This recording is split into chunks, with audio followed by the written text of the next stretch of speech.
You've got the deadline. You know what to do. You even want it done. And yet, here you are, deep cleaning a fridge that was already clean. Weird, right?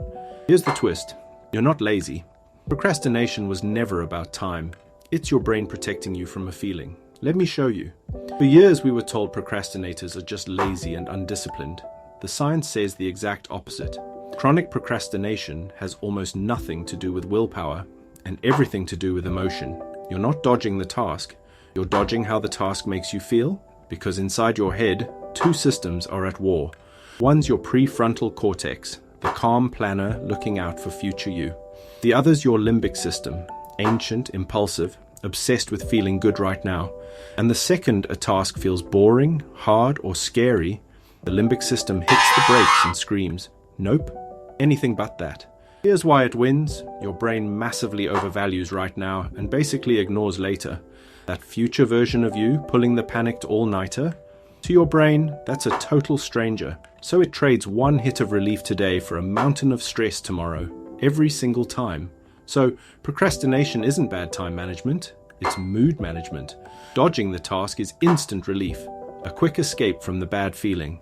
That's why it's so addictive. It works. For about 5 minutes, then comes the trap. You feel guilty for putting it off. And that guilt makes the task feel even worse to face, so you avoid it again just to escape the guilt. Avoid shame. Procrastination spiral isn't a flaw in you, it's a loop. So how do you break it? Not by trying harder, by forgiving yourself. Studies found people who forgave themselves for procrastinating actually procrastinated less next time. Drop the guilt and the loop starves. Then shrink the task until it's almost stupidly small. Not write the essay, just type one ugly sentence. Because your brain doesn't fear the work, it fears the moment of starting. Get past the first 2 minutes and the resistance just melts. So next time you catch yourself scrubbing a spotless fridge, you'll know exactly what's going on. You're not lazy. Your brain's just running a very old program to keep you comfortable, and now you know how to switch it off. If your brain just went, "Oh, that's me," good, that's the whole point of this channel.